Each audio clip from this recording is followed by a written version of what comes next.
BPSC हवलदार 64 post clerk में एक question direct पूछे गए थे एनसीईआरटी 9 चैप्टर नंबर 2 से।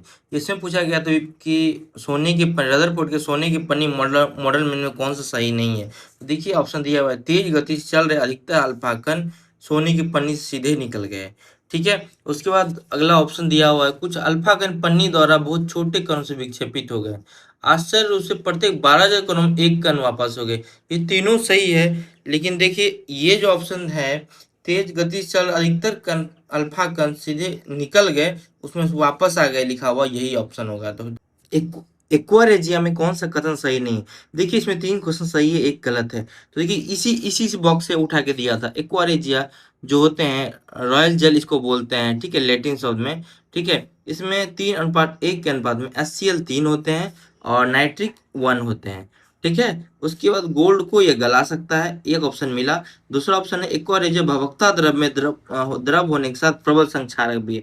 देखिए ये भी ऑप्शन दिया हुआ है। तीसरा ऑप्शन है गोल्ड और प्लेटिनम को गलाने में समर्थ है, ये भी ऑप्शन दिया हुआ है। लेकिन चौथा ऑप्शन जो दिया एक्वारेजिया में HCl और HNO3 और HCl का अनुपात 3:1 होता है, तो ये आंसर गलत है।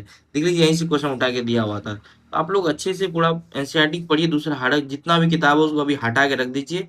सिलेक्शन आपको बहुत अच्छा से और तेजी से होगा।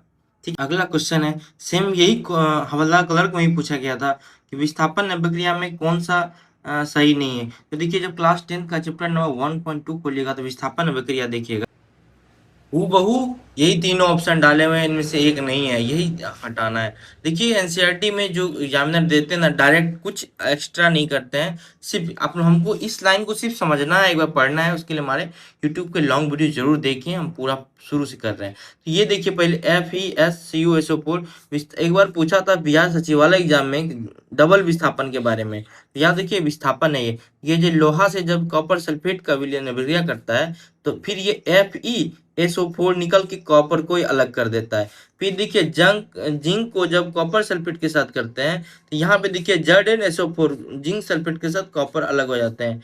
तो Pb जब सीसा को जब CuC कॉपर क्लोराइड के साथ अलग करते हैं, तो देखिए PbCl2, तो यहाँ भी कॉपर का विस्थापन हो जाता है। ये देखिए यही इसका आंसर होगा।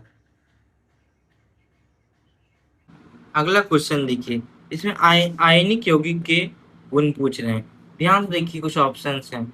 ठीक है, इसमें हम उसी, ये सारे इंपॉर्टेंट है लेकिन उसी ऑप्शन से बात करेंगे जो क्वेश्चन में आए हुए हैं। तो पहला देखिए कथनांक गुणनांक, क्या इसमें से क्या है दिया हुआ, इसमें से क्या सही है? तो देखिए कथन आयनिक यौगिक का गलनांक एवं क्वथनांक अधिक होता है क्योंकि मजबूत अंतर आयनिक आकर्षण को तोड़ते हैं। तो जान लीजिए आगे कुछ भी एग्जाम में दे सकते हैं, ये वाला भी ऑप्शन में दिया सकता है ना। इसके बाद देखिए ये दूसरा क्वेश्चन देखिए, ठोस अवस्था में ये चालन करते हैं। तो देख लीजिए तो ये कैसे गलत है, ठोस अवस्था में आयनिक यौगिक विद्युत का चालन नहीं करते हैं क्योंकि ठोस अवस्था में डी रचना के कारण आयनोगति संभव नहीं। ठीक, अगला ऑप्शन में दिया हुआ है जल में घुलनशील तथा केरोसिन पेट्रोल आदि विलायक में अविलय होता है। देखिए ये वाला भी गलत है। ठीक है, ध्यान से देखिए। तो ये ऑप्शंस हैं सारे, आप इसमें से एग्जाम क्वेश्चन देखिए, डायरेक्ट एनसीईआरटी क्लास 10 का ही दोनों एकदम क्वेश्चन दिया हुआ है, एकदम आगे पीछे करके दिया हुआ है।